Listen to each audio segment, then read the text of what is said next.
Welcome back again mga idol dito sa BGM Backyard TV. So today's video mga idol, meron tayong good news, meron din tayong bad news. So kagabi nga po, nanganak na nga po yung ating inahin na pinakahihintay po. So yung good news, unahin ko na. So nakapanganak po siya ng dalawa, twin doeling at backling. So napakalusog mga idol at ang bad news naman, namatay po yung isa, yung backling namatay. Kasi sa hindi inaasahan, hindi po agad tayo nakarating dito sa kambingan natin. Hindi natin natulungan ng mga anak yung inahin. So sobrang laki ng backling.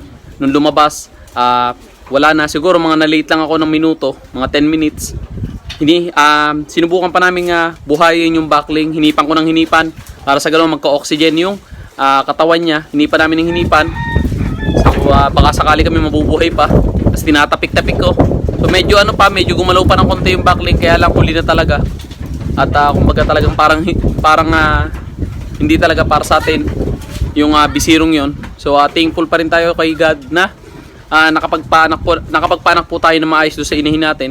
So kahit paano yung inahin ligtas, tapos may yung isa niyang kapatid na doeling ligtas mga idol, at kahit paano naman thankful pa rin tayo kahit may nangyaring ganon. So first time ko namatayan ng ganong bisiro. So nangihinayang ako. Pero wala tayong magagawa, kasama yan sa pagkakambing, kasama yan sa goat farming, kasama sa negosyo na kahit papano, hindi talaga araw-araw Pasko. So minsan may pagkakataon na mangyayari yan kasi sabi nga ng iba, pag nangyari yan, meron niyang kapalit. So siguro may naghihintay na kapalit, may mas magandang kapalit.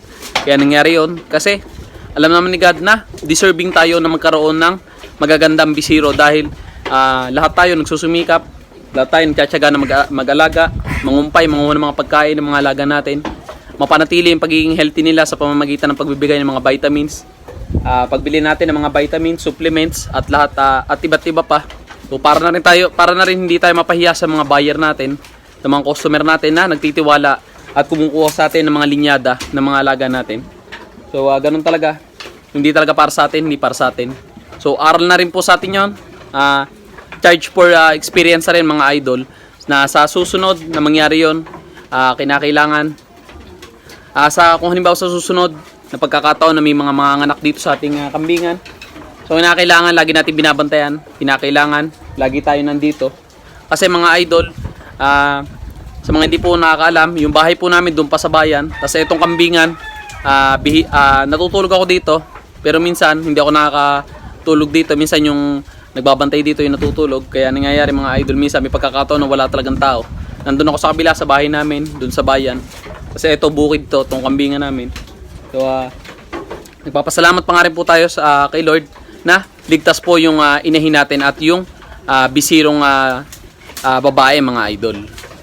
So eto nga mga idol, yung ating backling na sa kasamaang palad, binawian nga po siya ng buhay. So yan nahuli lang tayo na ilang minuto mga idol. Ganito na po yung nangyari. So napansin na po natin na yung bisiro nakahiga na, tapos mukha siyang naipit at hindi agad nakahinga. So sayang talaga mga idol. So eto nga mga idol, so time check 8:45 PM na po.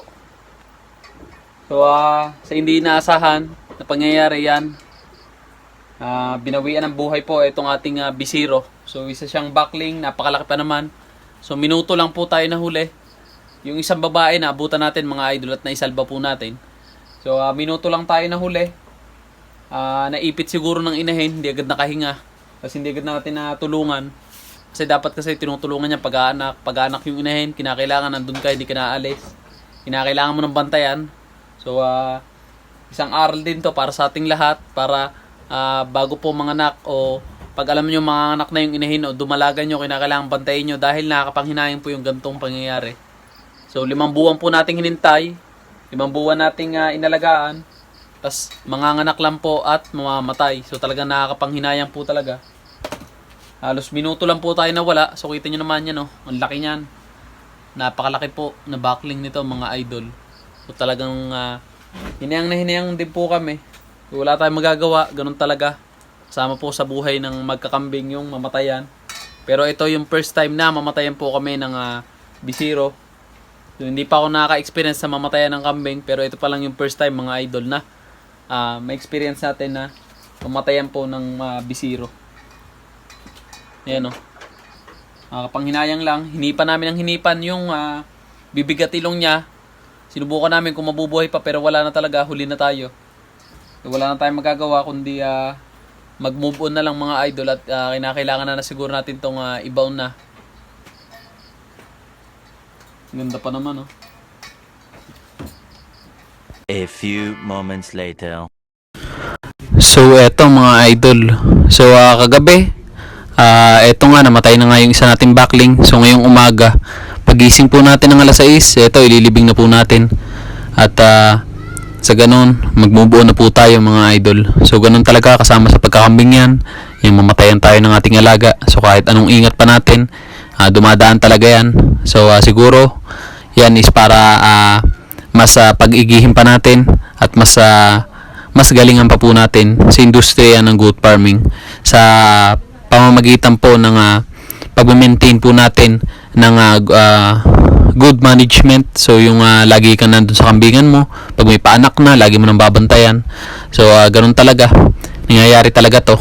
So ang kinakailangan lang natin gawin mga idol, mag-move on na lang tayo at mas marami pa pong darating na blessing sa atin sa mga susunod. So I hope na sa mga nanonood po sa atin, ma-inspired po kayo dito sa mga video na ginagawa natin.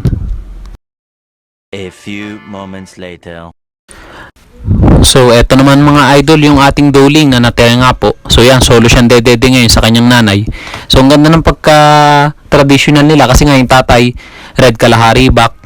Sunog na sunog po yung pagka red ng ulo niya.